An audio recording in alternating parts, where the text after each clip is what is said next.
Nights at Freddy's hace que te cagues encima. What the fuck?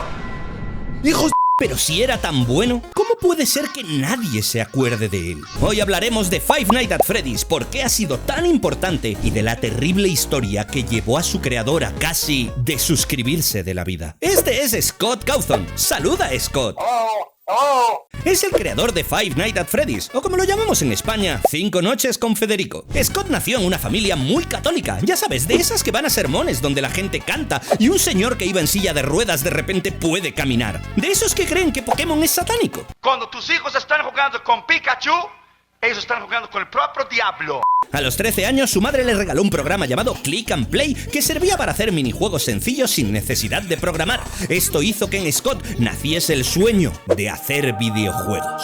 7 años después, Scott tiene 20 años y trabaja como dependiente en pequeños comercios. No le gusta su trabajo, pero en su tiempo libre hace videojuegos y espera que alguno sea un éxito masivo que le solucione la vida. Esto que estás viendo son juegos que Scott creó durante esa época y aunque a primera vista parecen malos, no te dejes engañar, porque una vez que los juegas te das cuenta que en realidad son muy malos. Scott era como Ubisoft, sacaba muchos juegos basura. Aún así, confiaba en que alguno sería un éxito mundial. Tenía ideas muy ambiciosas, pero también estaba muy limitado. Fíjate en este juego, Legacy of Flan. Scott te intentaba contar una historia de proporciones épicas, protagonizada por un trozo de gelatina. Los juegos que sacaba tenían muy malas críticas. Con razón, eran juegos muy malos. Pero esto era así porque Scott no tenía casi recursos. Todos los juegos los hacía él solito. Los trabajadores de su empresa eran él, su mano derecha y su mano izquierda. Quiero decir, era dependiente en una tienda. ¿Conoces algún dependiente millonario? Por el día,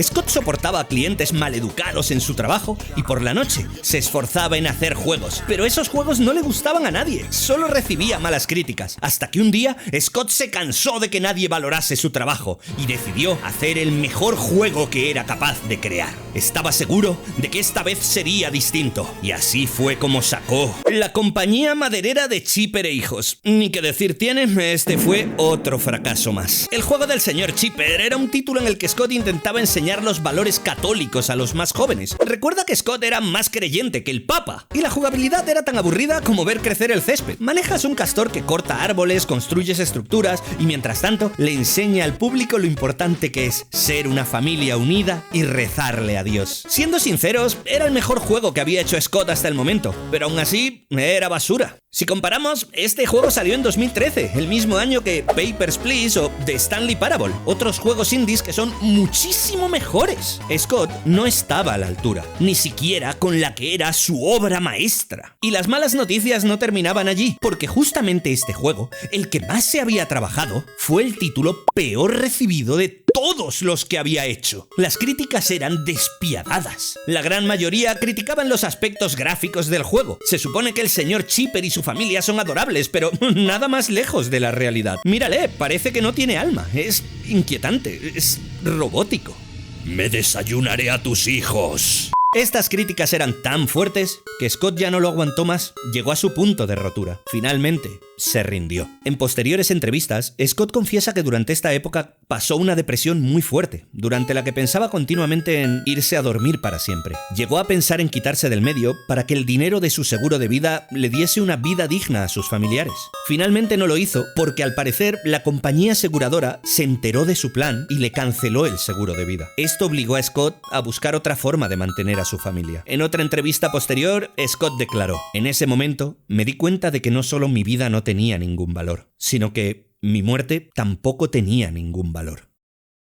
Pero entonces, cuando todo parecía perdido, Scott tuvo una idea muy arriesgada. Haría un último intento de cumplir su sueño. En lugar de inspirarse en su propia fe y valores, buscó la motivación en las críticas que tanto daño le habían hecho. Recordó los comentarios que hablaban de sus personajes, que parecían robóticos, sin alma. Y entonces tomó la decisión que lo cambió todo. Su último intento no sería algo feliz y familiar. Oh, no, nada más lejos. Inspirado en todo lo que se había dicho sobre el señor Chipper, Scott creó a Freddy. Este personaje también transmitía la sensación de no tener alma, así que decidió convertirlo en un robot, potenciando la incomodidad que sentías al verlo. Y así fue como poco a poco fue creando al resto de personajes. Bonnie el conejo, Foxy el zorro pirata y mi favorita, la polla chica. Aún así, Scott quería mantener el juego family friendly, que lo pudiesen jugar niños, así que decidió que no hubiese sangre, tripas ni violencia. Lo máximo que saldría es una animación que te asustase y ya está. Y finalmente decidió ampliar su equipo de trabajo. Ahora no solo tenía a sus 2 manos, sino también a sus propios hijos. Ahora en serio, Scott le pedía a sus hijos que probasen el juego y que le dijesen qué cosas le gustaba y qué cosas no. Este juego fue un trabajo en equipo, pero finalmente estaba completo. Era algo totalmente distinto a cualquier cosa que hubiese hecho hasta ahora. Y el 8 de agosto de 2014 llegó a nosotros algo que cambiaría la historia de los videojuegos para siempre. Estoy hablando de...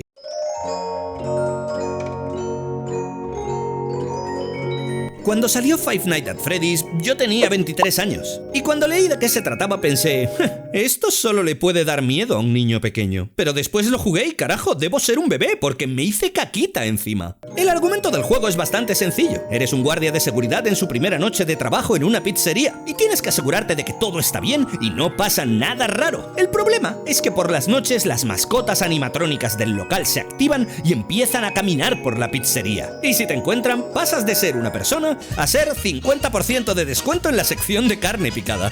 Five Nights at Freddy's fue revolucionario. Todos los juegos de miedo suelen tener una cosa en común. Quieren hacer que te sientas indefenso. Y la forma más fácil de lograrlo es hacer que no puedas atacar. Slender no daría miedo si tuvieses una escopeta recortada de doble cañón. No puedes estar indefenso si te puedes defender. Lo pone en la misma palabra. Slender, Outlast, Amnesia... En todos estos juegos, lo único que puedes hacer es escapar de los monstruos. Pero Scott tomó una decisión que te hace sentir incluso más indefenso todavía, porque en Five Nights at Freddy's no puedes moverte. Scott te quita la posibilidad de salir corriendo. Aquí solo puedes hacer 3 cosas: pulsar el interruptor de la luz, pulsar el botón que abre y cierra la puerta y vigilar a los animatrónicos a través de las cámaras de seguridad. La única herramienta que tienes para evitar que los robots te conviertan en relleno de taco es cerrar la puerta y esperar a que se vayan. Y ni siquiera esto es del todo seguro, porque todo lo que hagas gasta batería.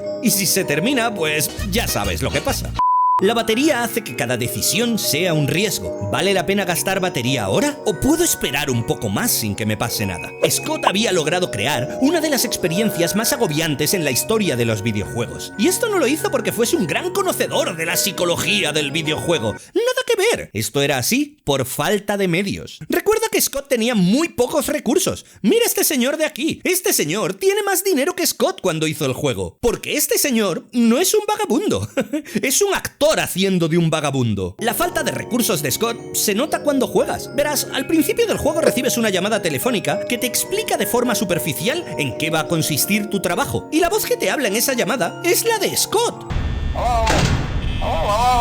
Como no podía permitirse pagar a un actor de doblaje, tuvo que grabarla él mismo. Pero sin lugar a dudas, el elemento que más famoso hizo a Five Nights at Freddy's y que logró que todo el mundo se interesase por él es la historia que te cuenta. O más bien, la historia que no te cuenta. Scott, desde sus primeros juegos deseaba contar una historia de proporciones épicas. Pero no podía hacerlo porque, bueno, ya sabes. Lo que sí podía hacer era no contar la historia, sino insinuar la historia. Y eso es lo que hizo. Durante las llamadas telefónicas que recibes, te cuentan en qué va a consistir tu trabajo y te dan pequeños detalles sobre el mundo que te rodea, pero nunca te dicen nada concreto. Insinúan que hace mucho tiempo ocurrió algo terrible en esta pizzería, pero nunca te cuentan lo que pasó. Solo te dejan pistas para que tú te lo imagines. Esta decisión narrativa es lo que yo llamo el efecto One Piece. En One Piece, el autor se dedica todo el rato a generar preguntas sobre la obra, y cuando te responde una, se encarga de crear otra pregunta más grande todavía. A ti esto como lector te mantiene enganchado y además ayuda a que la comunidad crezca, porque todo el mundo comparte su propia teoría y hace que el mundo de la obra se sienta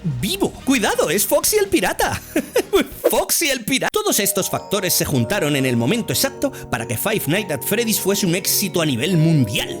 Scott, que hasta ahora había fracasado más que los últimos juegos de Ubisoft, ahora tenía entre manos un juego exitoso. Su vida había cambiado completamente. Había conseguido por fin lo que tanto tiempo había soñado. Pero su público no estaba conforme. Ellos querían más. Querían conocer más sobre el mundo de Five Nights at Freddy's. Y Scott, que es un tipo muy inteligente, se puso manos a la obra y en muy pocos meses sacó la segunda parte. Five Nights at Freddy's 2. Este juego mantenía el espíritu del primer juego y tenía muy pocos cambios. Los animatrónicos ahora podían acercarse a ti de frente, y ya no había puertas que abrir y cerrar, solamente una máscara que te puedes poner y así evitas que te conviertan en lasaña de ternera cruda.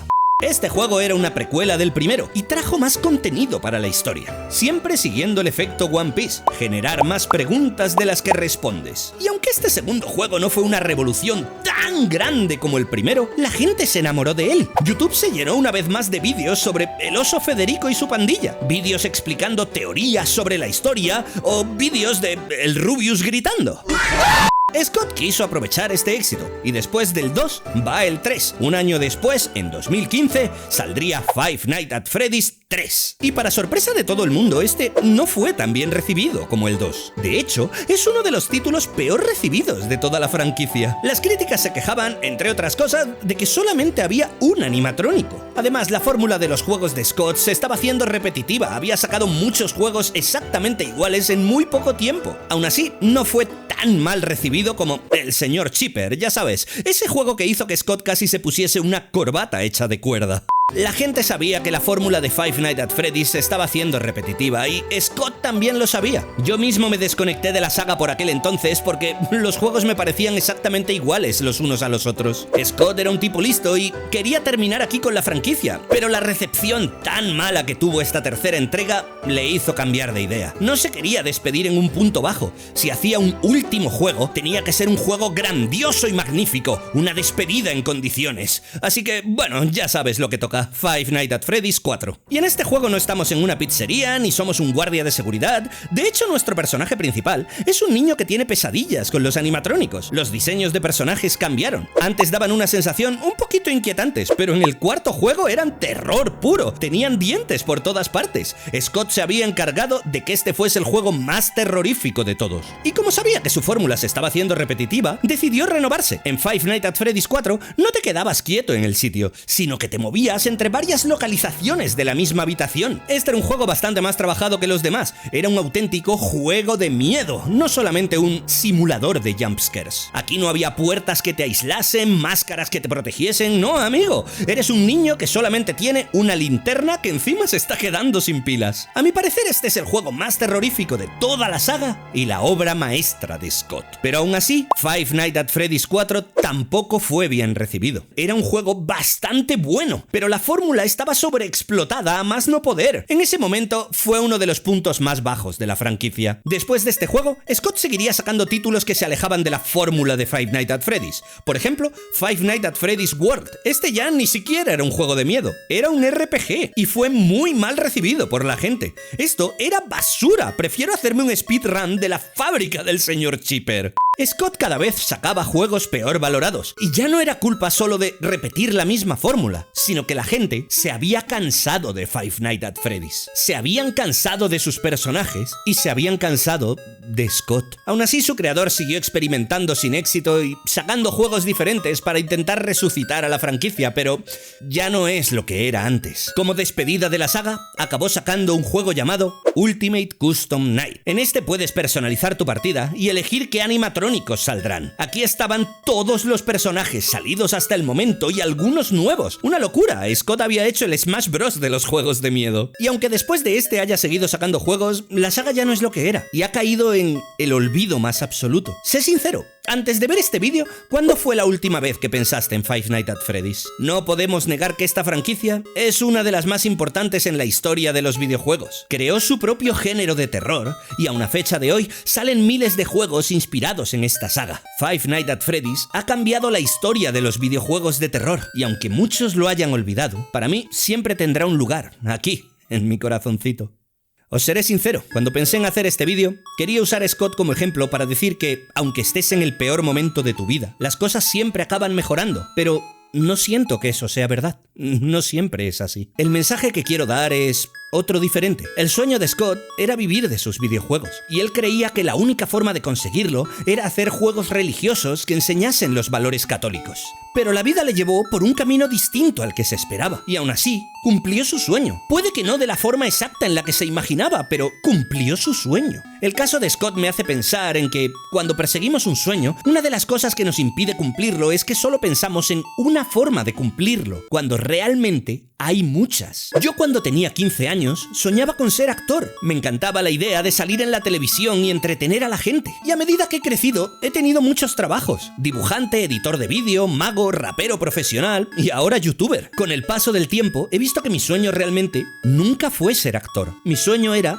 entretener. Y ser actor era la única manera en la que creía que podía cumplir este sueño, cuando realmente hay muchas. Hay bastantes personas que se encuentran en esa misma situación. Persiguen su sueño, pero solo piensan en una forma de conseguirlo. Por eso les parece imposible. Mi consejo es que esos días en los que te levantes con ganas de rendirte y dejarlo todo, cuando quieras practicar el salto a la piscina, pero sin piscina, recuerda el caso de Scott. Puede que tu sueño parezca demasiado grande, pero eso no significa que sea imposible. Quizás solo tengas que intentar conseguirlo de una manera diferente. Esta historia me recuerda a la de otro desarrollador indie que estuvo a punto de rendirse, pero acabó cambiando la historia de los videojuegos, el creador de Stardew Valley. Te dejo por aquí este vídeo en el que te cuento cómo pasó de trabajar volteando hamburguesas a crear una obra maestra. Venga, dale click al vídeo, que no quema. Dale click, mira qué miniatura más guay le he hecho. No te hagas de rogar, por favor. Vamos a hacer un trato. Si no miras este vídeo, iré personalmente a tu casa y te convertiré en el plato de la gastronomía italiana que prefieras. Creo que me estoy volviendo loco.